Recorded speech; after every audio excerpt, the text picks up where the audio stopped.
Alhamdulillahi ala ihsani wa syukru lahu ala taufiqihi wa amtinani. Asyhadu an la ilaha illallah wahdahu la syarika lahu ta'ziman li sya'ni wa asyhadu anna Muhammadan abduhu wa rasuluhu da'ila ridwani. Allahumma shalli alaihi wa ala alihi wa ashabihi wa ikhwani. Hadirin hadirat yang dirahmati Allah Subhanahu wa taala, insyaallah pada kesempatan hari ini, siang hari ini kita akan membahas hal-hal seputar Lailatul Qadar. Kita akan bahas tentang keutamaan Lailatul Qadar, apa makna Lailatul Qadar, kapan Lailatul Qadar, dan bagaimana bisa meraih Lailatul Qadar. Ya. Jadi kita akan bahas keutamaan Lailatul Qadar, kemudian makna Lailatul Qadar, terus kapan Lailatul Qadar, dan bagaimana bisa meraih Lailatul Qadar. Adapun keutamaan Lailatul Qadar, maka sangat banyak dalil yang menunjukkan akan hal tersebut. Di antaranya Allah Subhanahu wa taala berfirman, Lailatul Qadri khairun min alfi syahr. Bahwasanya Lailatul Qadar lebih baik daripada 1000 bulan. Ya, 1000 bulan kalau kita konversikan kira-kira 83 tahun lebih. Dan Allah tidak mengatakan Lailatul Qadar sama dengan 1000 bulan, tapi Allah mengatakan lebih baik daripada 1000 bulan. Artinya apa? Siapa yang diberi taufik bisa beribadah pada malam tersebut, maka dia nilai ibadahnya lebih baik daripada ibadah 83 tahun lebih. Ini di antara penjelasan para ulama kasih sayang Allah Subhanahu wa taala kepada umat Muhammad sallallahu alaihi wasallam. Kenapa? Karena umat ini umurnya pendek-pendek dibandingkan dengan umat-umat sebelumnya. A'maru ummati, kata Nabi sallallahu alaihi wasallam, baina 60 ila 70 wa aqalluhum man yajuzu dzalik. Umur umatku antara 60 sampai 70 tahun, dan hanya sedikit yang melampaui 70 tahun. Jika dibandingkan dengan umur kaum Nabi Nuh. Nabi Nuh saja umurnya 1000 tahun lebih. Kata Allah Subhanahu wa taala, "Wa laqad arsalna Nuhan ila qaumihi falabitha fihim alf sanatin illa 50 aman." Sungguh kami telah mengutus Nabi Nuh kepada kaumnya, kemudian dia menetap berdakwah 950 tahun. Itu dakwahnya. Sebelum diangkat menjadi nabi, sudah berapa tahun beliau punya umur. Kemudian setelah umatnya dibinasakan pun Nabi Nuh masih hidup setelah itu. Sehingga umur beliau ada khilaf, yang penting 1000 tahun lebih, 1200 kayak 1000 berapa kayak. Tapi ini menunjukkan bahwasanya umur umat Nabi Nuh sangat panjang. Demikian juga nabi-nabi sebelumnya, banyak umat-umat mereka yang umurnya panjang. Seperti Namrud. Namrud disebutkan oleh para ahli tafsir. Kenapa sampai dia ngaku sebagai Tuhan? Kata Allah Subhanahu wa taala, "Alam tara ilal ladzi haja Ibrahim fi rabbih an atahu Allahul mulk."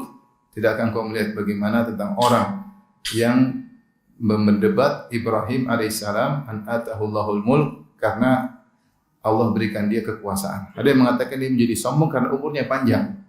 Dia kekuasaannya lama dan wilayah kekuasaannya luas di Babilonia. Sehingga karena daerah kekuasaan yang luas, umur yang dipanjangkan membuat dia merasa dirinya sebagai Tuhan. Adapun umat Rasulullah SAW 60 sampai 70 tahun. Apalagi orang Indonesia, kebanyakan gorengan. Biasanya mudah dipanggil Allah Subhanahu wa taala. Oleh karenanya umur yang sedikit ini di antara kasih sayang Allah, Allah kasih bonus-bonus. Sehingga kata Nabi sallallahu alaihi wasallam, "Nahnul akhirunal awwalun." Kata Nabi sallallahu alaihi wasallam, "Nahnul akhirunal awwaluna yaumil qiyamah." Kita ini paling terakhir, tetapi kita nanti yang paling pertama pada hari kiamat kelak. Kenapa? Karena pahala yang diperoleh oleh umat Nabi Muhammad sallallahu alaihi wasallam lebih banyak daripada umat-umat sebelumnya. Di antara cara untuk memperoleh pahala yang banyak dengan umur yang sedikit ini adalah dengan mengoptimalkan waktu-waktu bonus dari Allah Subhanahu wa taala. Dan ada waktu-waktu bonus seperti bulan-bulan Ramadan, seperti malam Lailatul Qadar, seperti 10 hari pertama bulan Dzul Hijjah. Ini adalah bonus-bonus yang Allah berikan agar kita serius. Maka bayangkan jika seorang selama 10 tahun berturut-turut berhasil diberi taufik oleh Allah untuk beribadah di malam Lailatul Qadar, maka dia telah beribadah lebih baik daripada 830 tahun. Ya, maka serius kita untuk meraih Lailatul Qadar. Ini di antara keutamaan Lailatul Qadar.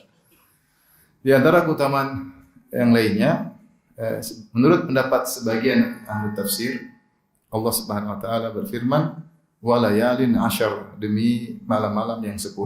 Jumhur mufassirin, mayoritas mufassirin mengatakan maksudnya adalah Lailan Ashar, maksudnya demi 10 hari pertama bulan Dzulhijjah. Terkadang orang Arab mengungkapkan hari dengan lail ya.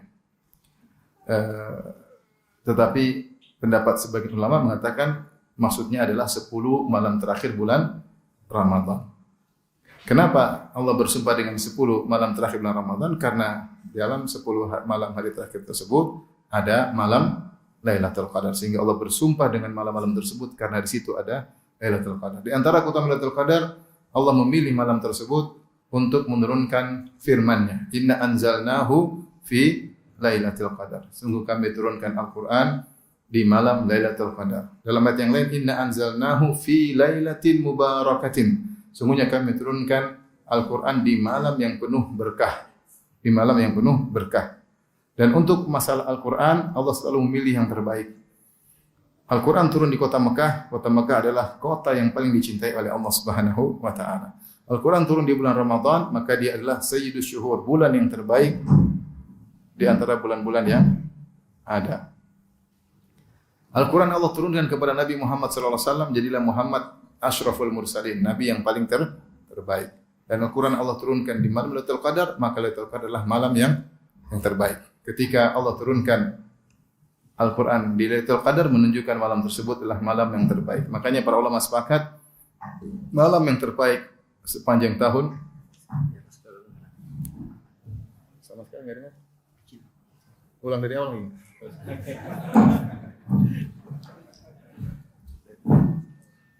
Ulang dari awal, tak usah.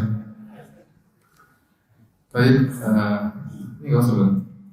Ini nggak usah ini. Tes. Udah kenceng. Kenceng ya? Biar action. Baik, sampai di mana tadi? Oh iya, karena dia turun di malam Lailatul Qadar, maka Lailatul Qadar adalah malam yang terbaik sepanjang tahun. Allah mengatakan malam terbaik sepanjang tahun adalah malam Lailatul Qadar, dan hari yang terbaik sepanjang tahun adalah Yaumun Nahar. Yaumun Nahar. Baik. Di antara keutamaan Lailatul Qadar, Rasulullah SAW menganggap orang yang mendapat taufik untuk beribadah di malam tersebut, dia telah mendapatkan kebaikan seluruhnya. Kata Rasulullah SAW, "Qad hadarakum syahrukum."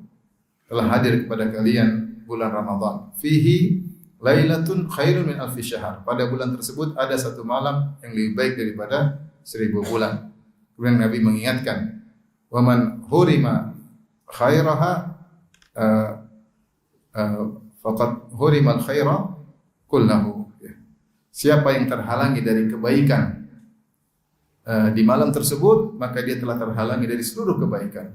Wala yuhramu khairaha illa mahrum, dan benar-benar tidak ada seorang pun yang terhalangi dari kebaikan malam tersebut kecuali benar-benar orang yang terhalangi, benar-benar merugi karena luar biasa. Siapa yang kuat ibadah 830 tahun enggak kuat.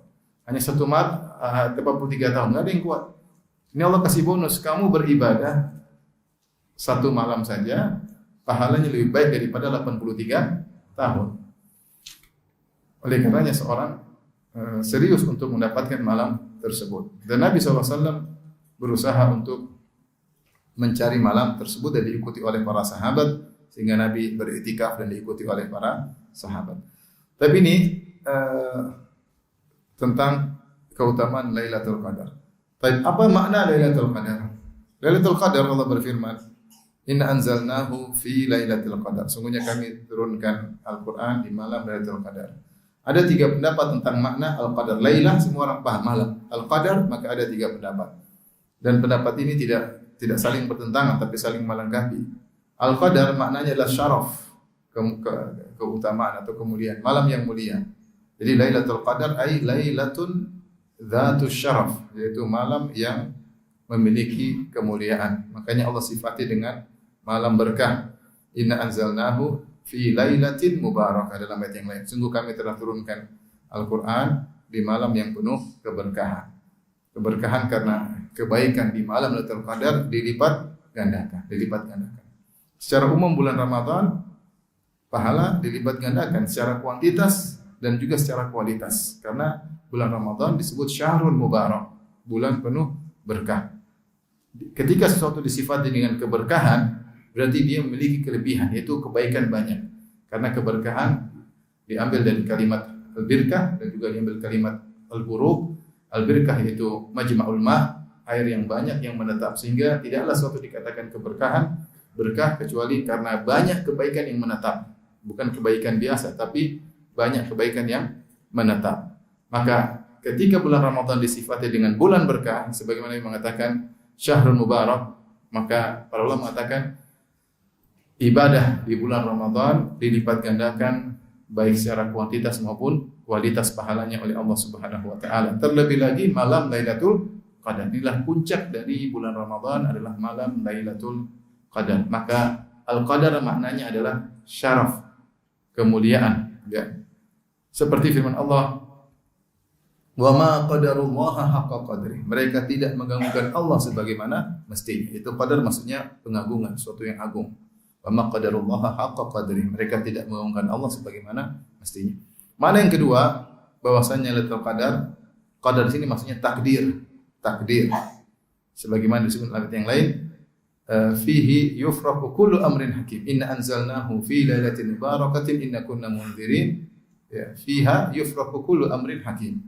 Kami turunkan Al-Qur'an di malam penuh keberkahan. Kemudian kata Allah, pada malam tersebut ditetapkan perkara-perkara yang bijak. Sehingga kata para ulama, setiap malam Lailatul Qadar Allah menjelaskan takdir tahunan. Takdir tahunan. Jadi Allah menulis takdir dalam kitab namanya Al-Lauh Al-Mahfuz. Semua yang terjadi sampai hari kiamat telah tercatat di Lauhil Mahfuz. Kata Nabi SAW, awwalu ma khalaqallah al-qalam. Pertama kali Allah ciptakan pena. Lalu Allah berkata, uktub. Wahai pena, tulislah. Maka pena berkata, madza aktub? Apa yang aku tulis? Kata Allah, uktub ma huwa kainun ila yaumil qiyamah. Tulislah apa yang terjadi sampai hari kiamat. Maka pena pun menulis dalam Lauhil Mahfuz. Setelah itu apa kata Nabi? Rufi'atil aqlam wa jaffatis suhuf. Pena sudah diangkat, lembaran telah kering. Takdir tidak akan berubah. Itu semua di mana? Di Lauhil Mahfuz. Lauhil Mahfuz isinya enggak ada yang tahu. Jangankan Nabi, malaikat pun tidak tahu. Malaikat pun tidak tahu. Tetapi sebagian data dari Lauhil Mahfuz Allah jelaskan. Ada di antara namanya At-Taqdir As-Sanawi, takdir tahunan. Maka setiap Lailatul Qadar Allah jelaskan kepada para malaikat tentang takdir yang akan terjadi sampai Lailatul Qadar tahun depan. Sampai Lailatul Qadar tahun depan. Maka disebut oleh para ulama dengan istilah At-Taqdir As-Sanawi, yaitu takdir tahunan. Yaitu Allah ambil data dari Lauhil Mahfuz, lalu Allah jelaskan kepada malaikat akan terjadi demikian sampai tahun depan. Dan itu terjadi setiap malam Lailatul Qadar. Fiha yufraqu kullu amrin hakim. Baik, ini makna al-qadar menurut pendapat yang kedua. Pendapat yang ketiga, Lailatul Qadar, qadar maknanya adalah sempit. Sempit, seperti Allah sebutkan dalam Al-Qur'an, liyunfiq dzu sa'atin min sa'atihi wa man qudira 'alaihi rizquhu falyunfiq mimma atahu Allah. Hendaknya seorang lelaki, seorang suami memberi infak. Kalau dia lapang hartanya, maka dia beri infak sesuai dengan kelapangan. Itu jangan pelit. Kalau kamu kaya, berikan infak sesuai dengan kemampuanmu. Kemudian bagaimana dengan yang sempit hartanya? Wa man qudira 'alaihi rizquhu. Dan siapa yang ditakdir, maksudnya disempitkan rezekinya oleh Allah Subhanahu wa taala, falyunfiq mimma atahu Allah, maka dia berinfak sesuai dengan kemampuannya. Sesuai dengan kemampuannya. Di sini Allah menggunakan lafal qadar, maksudnya disempit, sempit. Seperti juga firman Allah Subhanahu wa taala tentang Nabi Yunus alaihissalam. Kata Allah, wa dhannuni idh dhahaba mughadiban fa dhanna an lan naqdira alaihi fanada fi dhulumati alla ilaha illa anta subhanaka inni kuntu minadh dhalimin. Kata Allah, dan Nabi Yunus, Dhannun yang ditelan oleh ikan paus. Ketika dia meninggalkan umatnya, dia jengkel, umatnya tidak beriman, maka dia marah.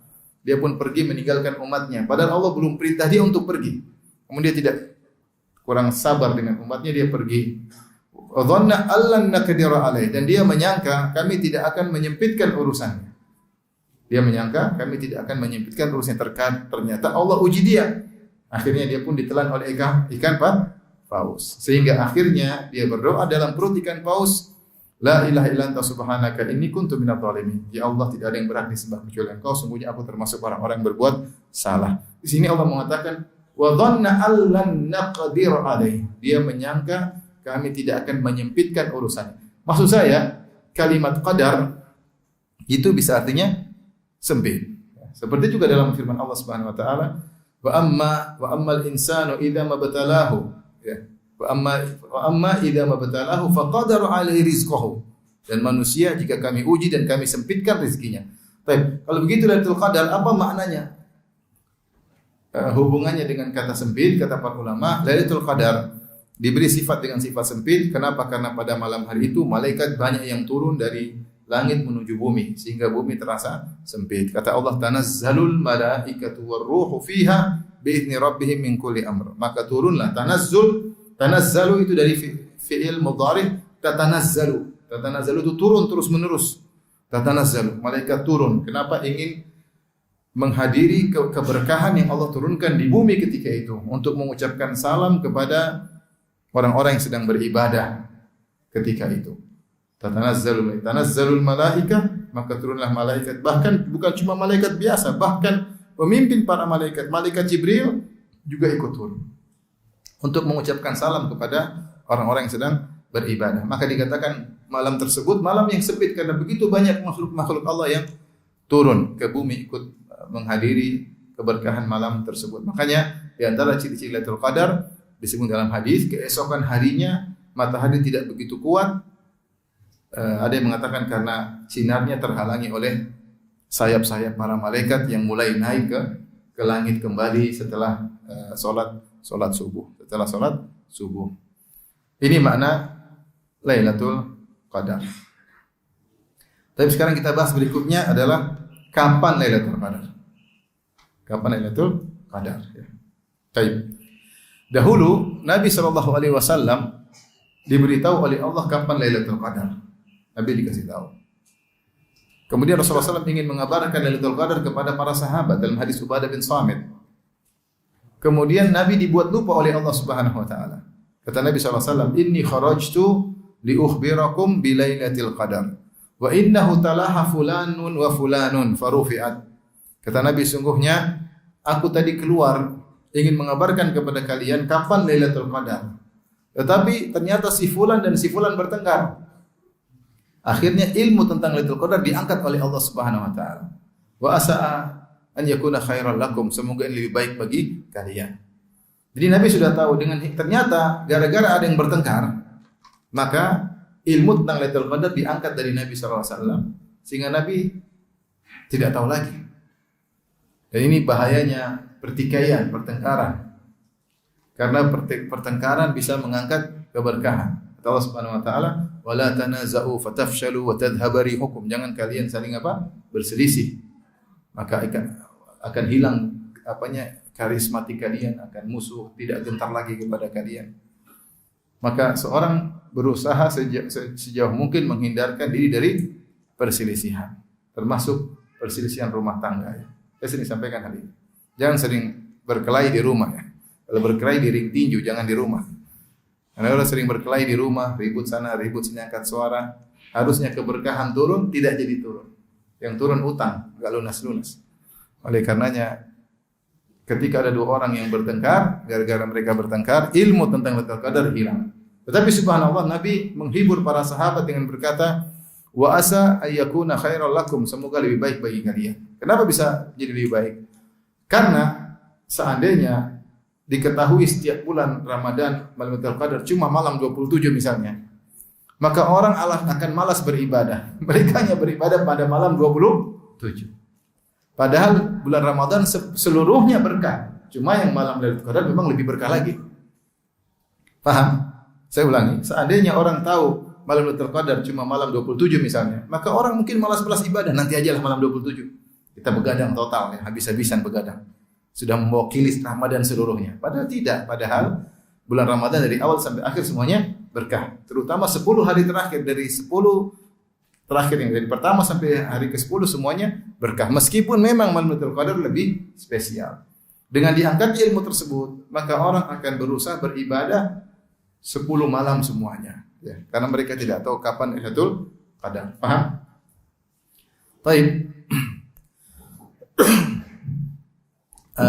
Adapun para ulama membahas tentang kapan Lailatul Qadar, maka ada dua pendapat di kalangan para ulama.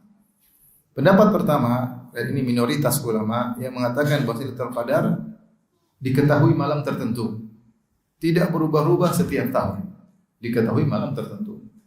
Dan ini ada sekitar 4 pendapat.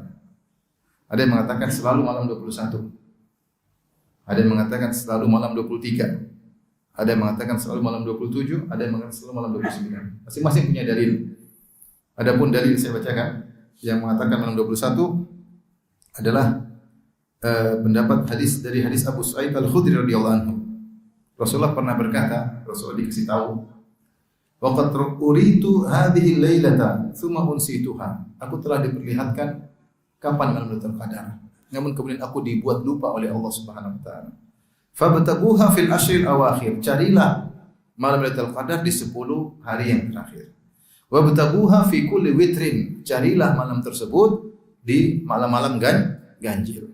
Itu malam 21, malam 23, malam 25, malam 27, malam 29. Wa qad ra'aituni asjudu fi ma'in wa tinin. Namun aku lihat, Allah perlihatkan ketika Lailatul Qadar aku sujud di peceng. Rasulullah kabarkan, saya tidak tahu tanggal berapa, tetapi saya diperlihatkan oleh Allah pada malam tersebut, keesokan harinya engkau akan sujud di becek. Paham? Baik. Apa kata Abu Hurairah? Maka malam tersebut tiba-tiba setelah Nabi ngomong begitu, malamnya turun hujan. Istahallatis sama'u fi tilkal lailati fa'amtarat, maka langit penuh dengan awan, kemudian turun hujan, kemudian masuklah hujan ke masjid Nabi, karena masjid Nabi masih sederhana. Atapnya cuma terbuat dari apa? Pelepah korma. Kemudian masuklah air ke dalam masjid Nabi. Lailata 21 pada malam 21. Fa basurat aini Rasulullah sallallahu alaihi wasallam. Aku pun melihat Nabi ketika salat subuh. Wa nadartu ilaihi in sarafa min as-subhi. Aku melihat Nabi ketika selesai dari salat subuh. Wa wajhuhu mumtali'un tinan wa ma'an. Aku lihat wajahnya penuh dengan becek. Berarti menurut Abu Sa'id Al-Khudri pernah terjadi Lailatul Qadar pada malam 21. Paham? Jadi dalil bahwa Lailatul Qadar bisa jadi hujan. Bisa jadi apa? Hujan. Karena malam tersebut hujan dan Rasulullah bilang besoknya aku sujud di becek, dan itu terjadi malam 21. Yang berpendapat malam 23 berdasarkan hadis Abdullah bin Unais radhiyallahu anhu bahwasanya Rasulullah SAW mengucapkan yang sama. Arani subhaha asjudu fi ma'in wa tinin.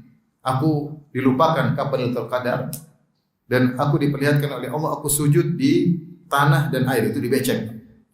Kata Abu Sa'id Al-Khudri, kata Abdullah bin Unais, famutirna lailata 23. Maka pada malam 23 hujan. Fa shalla bina Rasulullah sallallahu alaihi wasallam fansarafa. Rasulullah SAW salat, Rasulullah SAW pergi dari selesai salatnya, wa inna atharal ma'i wat tin ala jabhatihi. Dan sungguhnya bekas becek di dahi Nabi sallallahu alaihi wasallam dan di hidung Nabi sallallahu alaihi wasallam. Nabi sujud dengan dahi dan hidung. Jadi becek di sini sampai di sini. Wa kana Abdullah bin Unais yaqul 23. Abdullah bin Unais mengatakan yaitu malam 23. Ini dalil bahwasanya Lailatul Qadar ada yang berpendapat setiap malam 23. Tapi ada pendapat yang lain seperti Ubay bin Ka'ab. Ubay bin Ka'ab di antara sahabat yang berpendapat Lailatul Qadar tidak pernah berubah, yaitu malam 27. Bahkan dia bersumpah seakan-akan dia pernah menghadiri Lailatul Qadar malam 27 bersama Nabi. Sehingga beliau mengatakan malam Lailatul Qadar malam ke-27. Tidak pernah berubah. Kemudian ada juga yang berpendapat bahwa Lailatul Qadar malam 29. Kenapa Rasulullah SAW pernah bersabda, "Iltamisu Lailatul Qadri fi akhir lailah." Carilah Lailatul Qadar di malam terakhir. Malam terakhir berarti malam ganjil yang terakhir, malam keberapa? 9. Jadi minoritas ulama berpendapat bahwa Lailatul Qadar tidak pernah berubah sepanjang tahun. Ada yang mengatakan selalu malam 21, ada yang mengatakan selalu malam 23, ada yang mengatakan selalu malam 27 di antara Ubay bin Ka'ab radhiyallahu anhu, dan ada yang mengatakan selalu malam 29 berdasarkan hadis carilah Lailatul Qadar di malam yang terakhir. Ini pendapat pertama. Pendapat kedua, ini mayoritas ulama berpendapat bahwa Lailatul Qadar berpindah-pindah dari setahun ke tahun yang lainnya. Mereka berdalil dengan dalil yang sama. Cuma mereka punya cara pandang yang berbeda. Mereka mengatakan Lailatul Qadar pernah terjadi malam 21 sebagaimana hadis Abu Sa'id Al-Khudri. Mereka berkata Lailatul Qadar di zaman Nabi pernah terjadi pada malam 23 sebagaimana hadis Abdullah bin Unais radhiyallahu anhu.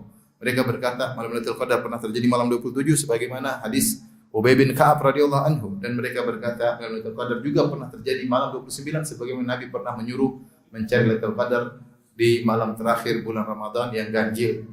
Dari situ kata mereka, Lailatul Qadar berpindah-pindah dari setahun ke tahun berikutnya. Bisa jadi malam ini malam 21, tahun ini, tahun depan bisa jadi malam 29, tahun depannya lagi bisa jadi malam 25. Jika perkaranya demikian, maka mau tidak mau kita harus totalitas setiap malam ganjil. Paham? Jika perkara demikian, mau tidak mau kita harus totalitas setiap malam ganjil. Malam 21, malam 23, malam 25, malam 27, malam 29. Siapa yang selalu beribadah dengan totalitas di malam-malam ganjil 10 hari terakhir, bisa dipastikan dia telah beribadah dengan totalitas di malam Lailatul Qadar. Sampai ada yang ditanya, ada seorang sahabat ditanya, seorang salaf, saya lupa sahabat atau salaf. Bagaimana saya dapat Lailatul Qadar? Kata dia, sudah, sepanjang tahun kau sholat malam pasti dapat Lailatul Qadar. Jangan Ramadan saja. Setiap sepanjang tahun kau sholat malam, pasti di antara malam-malam tersebut ada Lailatul Qadar. Tapi gampangannya kalau seorang ibadah setiap malam dari 10 malam terakhir Ramadan dengan ibadah yang maksimal, bisa dipastikan dia dapat Lailatul Qadar. Baik. Jadi pendapat yang lebih kuat bahwa Lailatul Qadar tidak dibatasi pada malam tertentu, tapi bisa jadi dia berpindah-pindah sebagaimana zahir dari yang terjadi di zaman Nabi Shallallahu Alaihi Wasallam. Sekarang bagaimana cara kita mendapat Lailatul Qadar? Ibadah-ibadah apa saja yang bisa kita lakukan agar bisa mendapatkan Lailatul Qadar? Rasulullah mengatakan iltamisuha, carilah. Rasulullah dalam riwayat yang mengatakan taharrau Lailatul Qadar, itu carilah sama. Iltamisu taharrau, yaitu carilah. Seriuslah mencari malam tersebut. Dan ini adalah kesempatan bagi kita untuk dapat pahala sebanyak-banyaknya di malam tersebut. Baik, tentunya secara logika sederhana, Lailatul Qadar akan dialami oleh seluruh manusia. Malam tersebut dia dialami seluruh manusia. Sebagaimana bulan Ramadan adalah bulan yang dialami oleh seluruh manusia di negeri Islam, negeri kafir, negeri mana saja. Cuma yang dikatakan yang bisa beruntung adalah yang mencari keberkahan di bulan tersebut. Kalau seorang dapat bulan Ramadan tapi dia tidak beribadah, maka celaka bagi dia, malah celaka baginya. Sebagaimana sabda Nabi SAW, Ragima anf, man adraka Ramadan fansalakha falam yukfar lahu. Merugi dan merugi seorang yang mendapati bulan Ramadan sebulan penuh, lantas Ramadan pergi dan dia tidak diampuni. Artinya ada kesempatan beramal namun dia cuekin dan dia tidak diampuni, berarti dia hamba yang celaka. Sama Lailatul Qadar melewati siapa saja, semua Lailatul Qadar. Ya. Tapi belum tentu semua orang di malam tersebut bisa mengambil keberkahan. Sama, betapa banyak orang yang tinggal di tanah suci Mekah dan Madinah. Ini keberkahan tempat, tanah suci Mekah dan Madinah. Tapi tidak semuanya kemudian otomatis menjadi suci, menjadi mulia dengan tinggal di tempat tersebut. Makanya dikatakan al-ardul muqaddasatu la tuqaddisu sukkanaha. Sungguhnya bumi yang suci, tanah yang suci tidak otomatis menjadikan penghuninya suci. Bukankah di Madinah ketika di zaman Nabi SAW ditinggali orang-orang munafik? Ada orang munafik tinggal di Madinah? Ada. Wa min ahlil Madinah, kata Allah, di antara munafik ada penghuni kota Madinah, orang-orang munafik.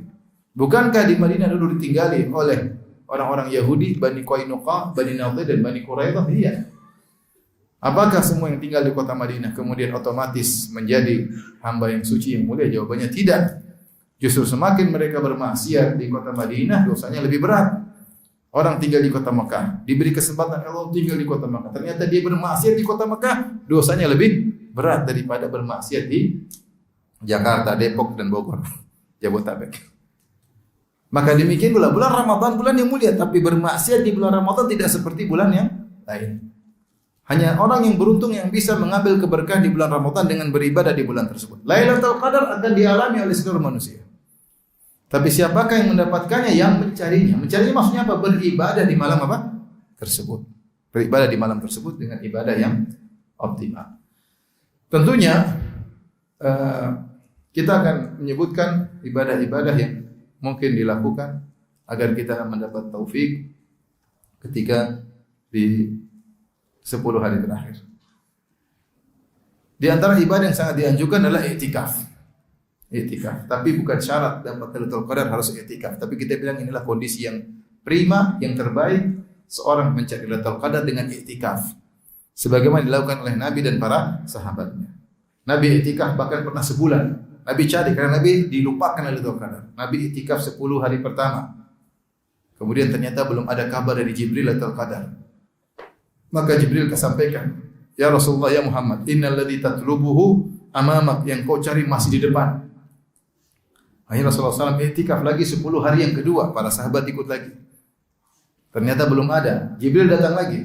Innal ladzi tatlubu amamak, yang kau cari itu Lailatul Qadar di depan lagi. Akhirnya Rasulullah SAW i'tikaf lagi sampai 10 hari terakhir. Rasulullah SAW pernah i'tikaf sebulan penuh dalam rangka mencari apa? Lailatul Qadar. Kalau ini tidak penting, kenapa Rasulullah SAW sampai seperti itu? Karena penting satu malam seperti 83 tahun lebih. Siapa yang ingin menyia-nyiakan kesempatan besar tersebut? Maka tentunya di antara ibadah yang paling agung adalah i'tikaf. Saatnya kita belajar berkhalwat dengan Allah Subhanahu wa taala. Tentu pembahasan i'tikaf pembahasan panjang lebar, ada pembahasannya sendiri. Tapi intinya seorang kalau sudah masuk masjid, niatnya i'tikaf, meskipun dia tidur pun untuk istirahat, maka tidurnya pun dapat pahala. Kenapa? Status dia sedang i'tikaf. Status dia sedang, meskipun dia sedang istirahat di masjid. Argo pahala terus mengalir karena dia sedang i'tikaf. Pembahasan i'tikaf fikihnya panjang, saya tidak ingin bahas sekarang. Tapi yang kedua, di antara ibadah yang bisa kita lakukan di 10 hari terakhir bulan Ramadan, terutama malam-malam ganjil, adalah membaca Al-Qur'an. Membaca Al-Qur'an. Ramadan adalah bulan spesial, bulan Al-Qur'an. Syahrul Ramadan alladzi unzila fihi Al-Qur'an. Bulan Ramadan adalah bulan yang diturunkan Al-Qur'an. Maka kebiasaan para salaf dahulu kalau sudah datang bulan Ramadan mereka fokus ke Al-Qur'an. Bahkan di antara mereka ada yang menutup pengajian seperti Al-Imam Malik. Imam Malik punya majelis hadis di Masjid Nabawi. Ketika datang bulan Ramadan, dia pun berhenti dari majelis hadisnya, wa aqbala 'alal Qur'an, maka dia fokus baca Al-Qur'an. Ini menunjukkan bahwa para salaf memahami bahwasanya bulan Ramadan bulan Al-Qur'an. Demikian juga Jibril alaihissalam sengaja datang mengajari Al-Qur'an pada Nabi setiap bulan Ramadan. Jibril datang kemudian mengajak Nabi murajaah sebulan penuh baca Al-Qur'an. Ini menunjukkan kita harus punya waktu untuk baca Al-Qur'an. Dan ibadah terhadap Al-Qur'an secara umum ada dua terkait dengan bacaan. Pertama, ibadah membaca. Yang kedua, ibadah mentadaburi. Hendaknya kalau bisa digabung dua-duanya lebih baik. Kalau tidak, maka waktu khusus untuk baca, waktu khusus untuk tadabbur. Al-Qur'an di antara ibadahnya membaca. Rasulullah mengatakan, ya iqra'ul Qur'an, bacalah Al-Qur'an. Sungguhnya apa? Setiap huruf yang kita baca 10 pahala. Ya. 10 pahala. Fa inna likulli harfin hasanah wal hasanatu bi asyri amsalihha. Satu huruf dapat pahala dan pahala lipat gandakan 10 kali lipat. La aqulu alif lam mim harfun. Aku tidak mengatakan alif lam mim satu huruf, walakin alifun harfun, lam harfun, mim harfun. Alif satu huruf, mim satu huruf, lam satu huruf, mim satu huruf. Maka kalau kita baca alif lam mim dapat 30 pahala. 30 pahala. Pahala membaca. Makanya ketika para ulama menyebutkan apa bedanya hadis qudsi dengan Al-Qur'an. Hadis qudsi firman Allah juga. Al-Qur'an firman Allah. Bedanya kalau hadis qudsi la yuta'abbadu bi tilawatihi. Tidak dapat pahala dari bacaannya, tapi sekedar dapat pahala menuntut ilmu. Paham? Tapi kalau Al-Qur'an bacanya sendiri dapat apa? Pahala. Bacanya sendiri itu hanya untuk Al-Qur'an. Kita baca hadis, kita baca buku ilmu, kita tidak dapat baca pahala secara khusus bacaannya, tapi karena itu menuntut apa? Ilmu, tidak dapat pahala umum. Tapi Al-Qur'an dibaca setiap huruf itu ada pahalanya. Maka di antara ibadah adalah membaca Al-Qur'an. Itu baca Al-Qur'an dengan tajwidnya dengan baik. Di antara ibadah yang lebih agung dari sekedar membaca adalah tadabbur. Kata Allah, afala yatadabbaruna Al-Qur'an. Maka jangan lupa kenapa mereka tidak mentadabburi Al-Qur'an. Allah mencela orang musyrikin karena mereka tidak mentadabburi Al-Qur'an. Maka perlu kita untuk sisihkan waktu tadabbur Al-Quran. Baca buku tafsir, kalau enggak baca terjemahan. Sehingga setiap kita baca ayat, kita berusaha memahami maknanya. Dan itu di antara cara paling mudah menambah keimanan. Atau kalau enggak, antum putar YouTube ya tentang kajian tafsir. Kajian apa? Tafsir. Saat hari ini saya mau dengar juz amma. Saya mau khatam juz amma selama 10 hari terakhir. Atau selama Ramadan. Baca satu hari dengar kajian satu surat misalnya. Ini menambah iman. Menambah iman. Oleh karenanya Al-Quran, kita beribadah dengan Al-Quran dengan membacanya dan juga mentadabburinya. Bahkan Imam Ibnu Qayyim berkata, tadabburi ayatin wahidatin ya, atau qiraatul ayatin bitadabburin wahidatin bitadabburin wa ta'aqqulin wa tafahumin khairun min khatmah bila tadabbur. Membaca satu ayat saja dengan tadabbur, berusaha memahaminya, berusaha apa maksud ayat ini, lebih baik daripada khatam Quran namun tidak dipahami. Ada yang mengatakan, Ustaz, Imam Syafi'i disebutkan bulan Ramadan sehari khatam 2 kali. Sebagian salaf ada yang khatam di bulan Ramadan 3 hari sekali, ada yang 2 hari sekali, ada yang sehari sekali khatam, ada yang sehari 2 kali khatam. Diriwayatkan Imam Syafi'i rahimahullah sehari 2 kali apa? Khatam. Antum berapa khatam? Dan itu mungkin. Sebagian orang hafiz Quran, mereka yang baca lancar 8 jam selesai. Enggak ada di YouTube. Di YouTube orang baca Quran 8 jam selesai. Baca dengan tajwid. Tapi karena dia Arab, orang Arab lisannya lancar dan baca masih bisa didengar, masih bisa dipahami. 8 jam di YouTube ada. 8 jam. Apakah Imam Syafi'i tidak mentadabburi? Jelas mentadabburi. Imam Syafi'i ahli tafsir. Apa yang dia baca langsung ilmunya sambil baca ilmu semua di otaknya keluar semua tafsir ayat tersebut. Paham? Kalau antum baca susah. Belum terjemahnya enggak ngerti apalagi apa? Tafsirnya. Jadi memang beda mereka dengan kita ya. Beda. Atau kita dengan mereka sebenarnya beda tipis, cuma dibalik begini. Jadi bagaimana semangat mereka untuk apa? Baca Al-Quran. Baca Al-Quran. Kalau orang yang tidak lancar ya mungkin bolehlah 3 hari sekali khatam, terutama 10 hari terakhir. Jadi sisihkan waktu untuk baca, tapi jangan lupa baca terjemahannya ya. Tadabbur lebih afdal daripada sekedar apa? Baca. Jadi pentingnya belajar bahasa Arab sehingga orang baca Al-Quran meskipun baca dia sudah bisa paham. Dan di antara ibadah yang bisa kita lakukan salat malam. Salat malam. Kalau ada di masjid bikin salat berjamaah, salat. Kalau masjid bikin 2 ronde pertama, di kedua ikut dua-duanya ya. Sebagaimana seperti di Mekah Madinah. Ada tarawih pertama sama tahajud. Jadi daripada kita bengong-bengong, mending kita ikut apa? Salat. Ikut salat ya. Ini adalah ibadah yang agung. Kurangi tidur ya. Kalau bisa siang tidur yang benar sehingga malam kita giat dalam beribadah.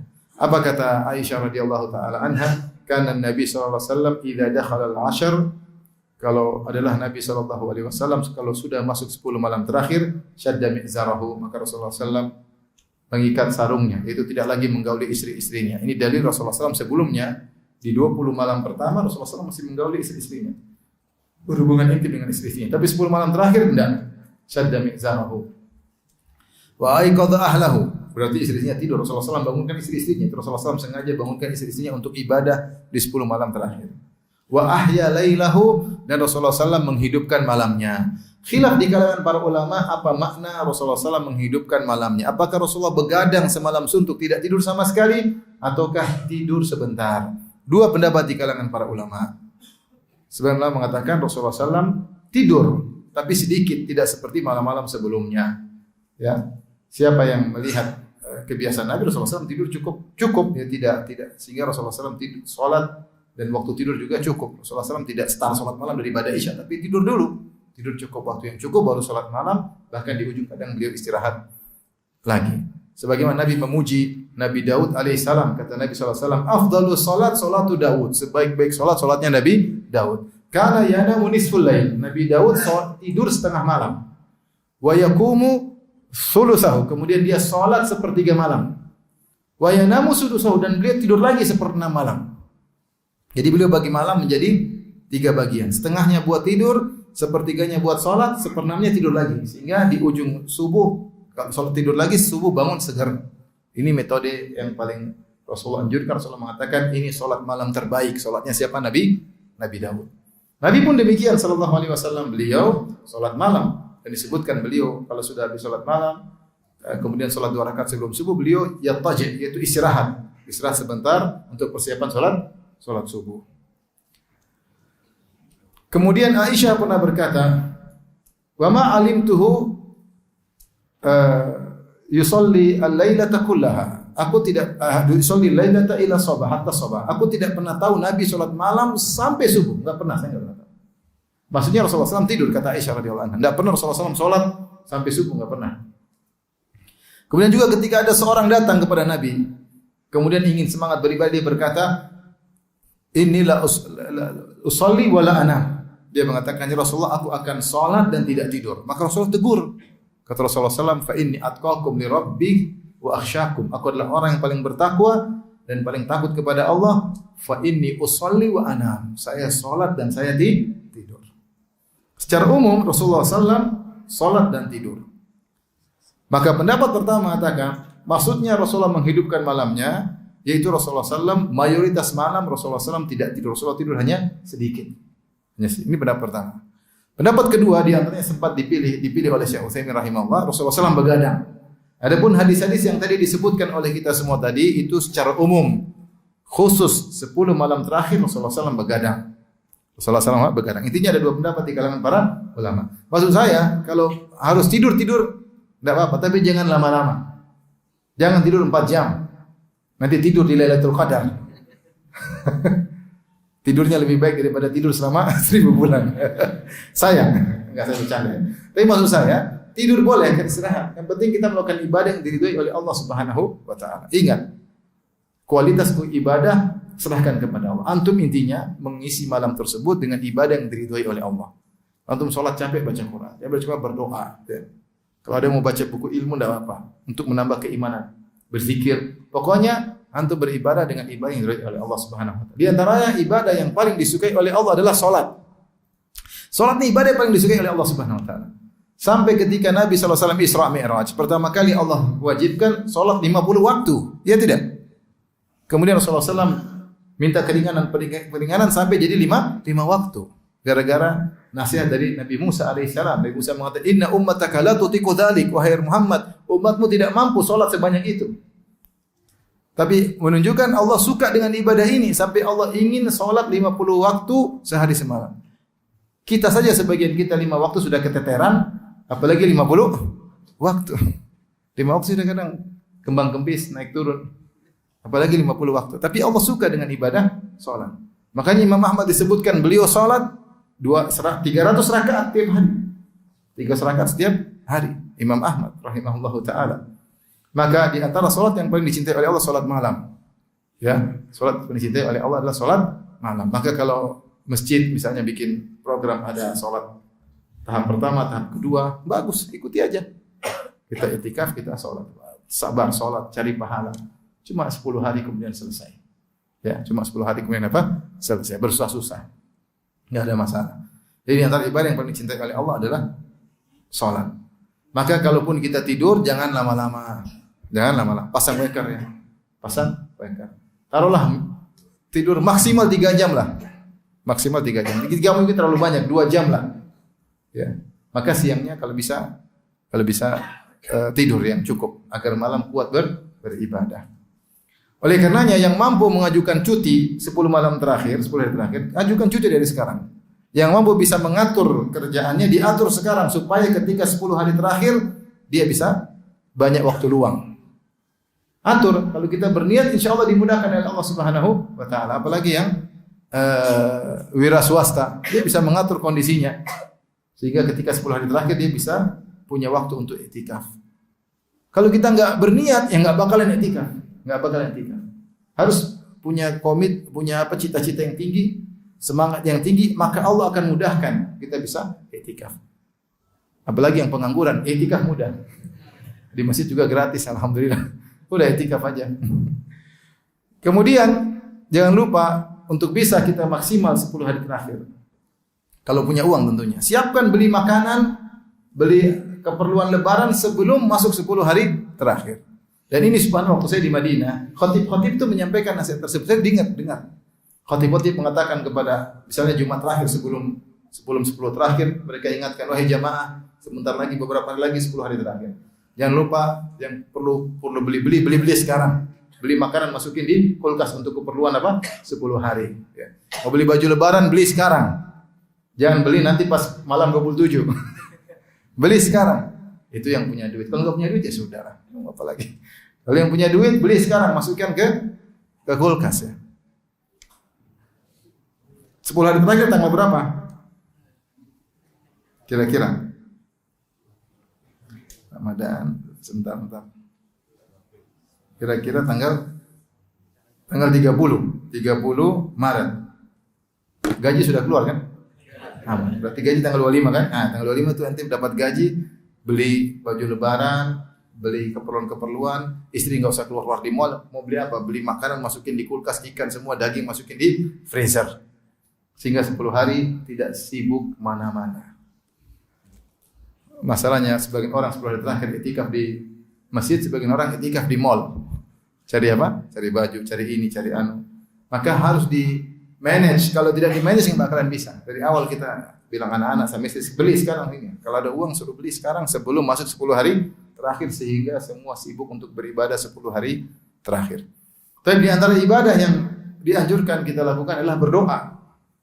Banyak berdoa. Makanya karena doa di Lailatul Qadar mudah dikabulkan, Aisyah pernah bertanya kepada Nabi, "Ya Rasulullah, in alimtu anna al-laila Lailatul Qadar, mada aqulu fiha?" Ya Rasulullah, kalau aku tahu suatu malam Lailatul Qadar, apa doa yang aku ucapkan? Kalau saya tahu suatu malam Lailatul Qadar, apa yang aku ucapkan ya Rasulullah? Menunjukkan Aisyah tahu ini malam spesial, sehingga dia ingin Nabi pilihkan kepada dia doa yang terbaik. Karena doa di malam tersebut mudah dikabulkan. Maka Rasulullah SAW mengatakan, "Quli Allahumma innaka afuwun tuhibbul afwa fa'fu anni." Ya Allah, sungguhnya Engkau adalah Maha Pengampun dan Engkau mencintai pengampunan, maka ampunilah aku. Maka banyak berdoa dan di antara doa-doa yang kita baca doa tadi, Allahumma innaka afuwun tuhibbul afwa fa'fu anni. Boleh doa-doa yang boleh.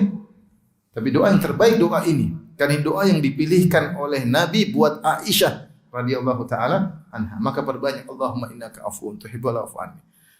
Kalau kita sudah baca berulang-ulang, baca yang lain. Kita minta kebaikan dunia dan akhirat. Doa buat anak-anak, doa buat istri, doa buat keluarga, doa buat diri kita di alam barzah, di akhirat.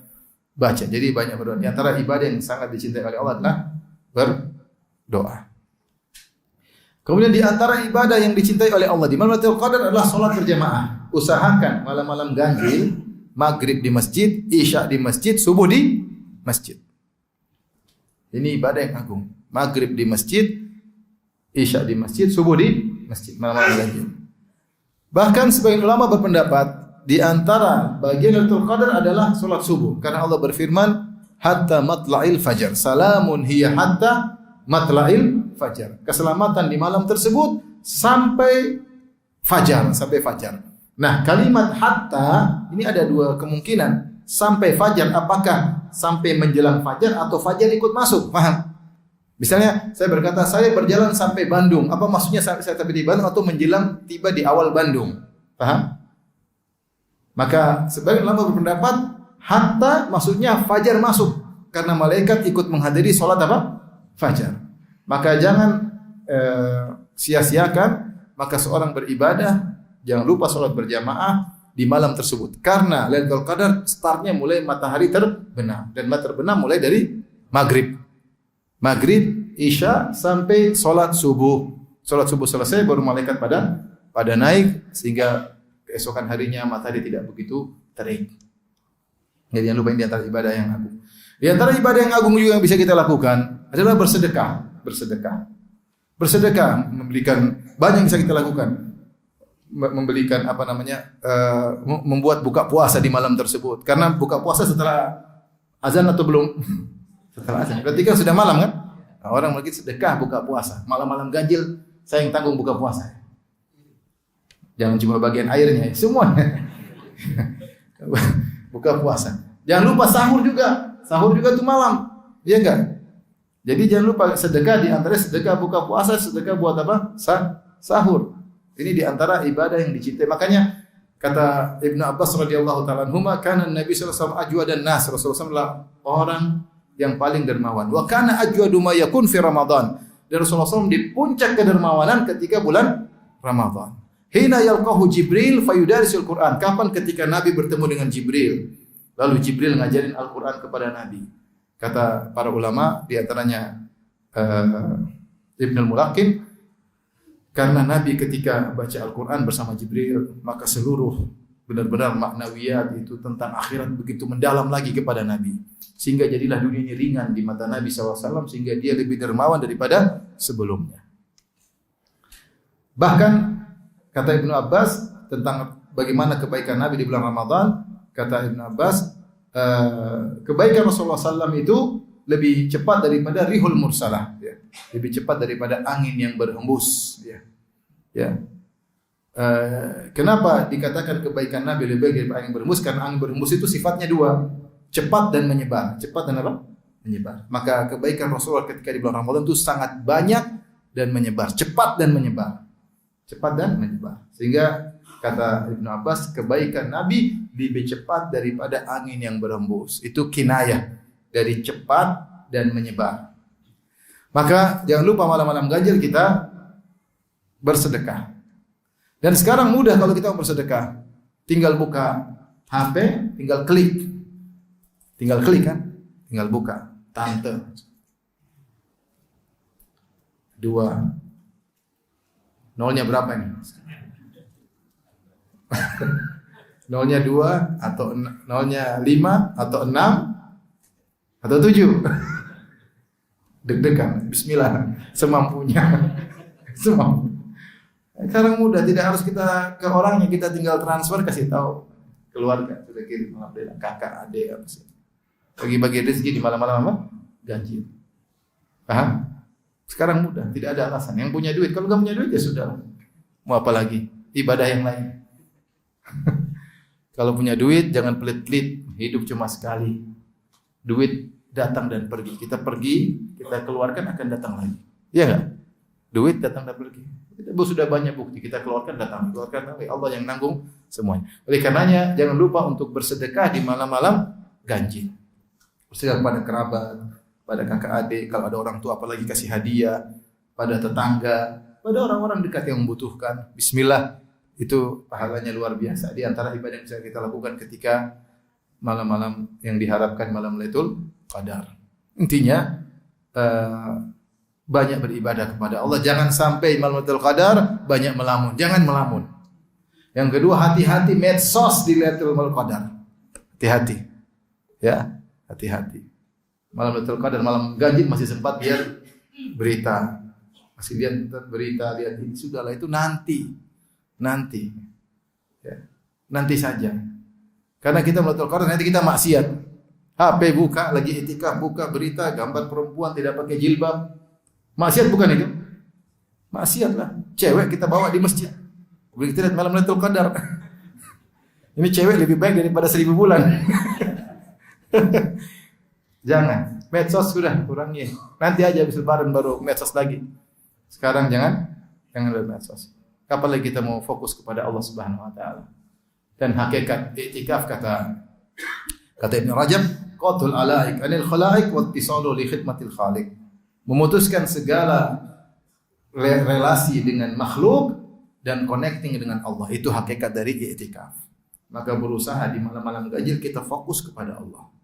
Jangan sibuk main HP.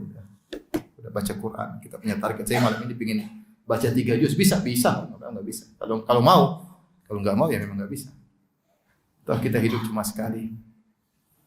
Nanti kita menyesal pada hari kiamat kelak. Ada orang-orang yang mungkin kita rendahkan, ternyata dia tinggi kedudukannya di akhirat kelak. Allah berfirman dalam surat Al-Waqi'ah, "Idza waqa'atil waqi'ah, laisa liwaqatiha kadhibah, khafidatur rafi'ah." Jika terjadi hari kiamat, tidak ada yang bisa mendustakan terjadinya hari kiamat. Hari tersebut merendahkan dan meninggikan. Sebagian ahli tafsir menafsirkan Khafidatur rafi'ah, hari kiamat itu merendahkan dan meninggikan, maksudnya merendahkan orang-orang yang dahulu disangka tinggi ketika di dunia. Orang sangka dia hebat, ternyata di hari kiamat rendah. Rafi'ah, ada orang-orang yang disangka rendah ketika di dunia, ternyata tinggi pada hari kiamat. Kenapa? Karena dia beribadah kepada Allah. Banyak sujud, kata Allah, wasjudu waqtarib. Sujudlah dan dekatlah, sujudlah dan dekatlah. Semakin kita banyak sujud, semakin dekat dengan Allah. Mungkin ada orang bermewah-mewah dengan kehidupannya, tapi dia jarang sujud. Orang semua hormat sama dia, tapi dia tidak dekat dengan Allah Subhanahu wa taala. Maka kesempatan kita diberi umur oleh Allah untuk bertemu 10 malam terakhir, maka kita fokus untuk beribadah kepada Allah. Demikian saja hadirin hadirat, semoga Allah mudahkan kita untuk bisa banyak beribadah di malam-malam tersebut, dan jangan lupa bukan cuma kita saja, motivasi anak-anak, motivasi istri, motivasi keluarga, kakak adik ingatkan ini, ayo semangat, ayo ingatkan agar kita juga dapat pahala jika mereka beribadah.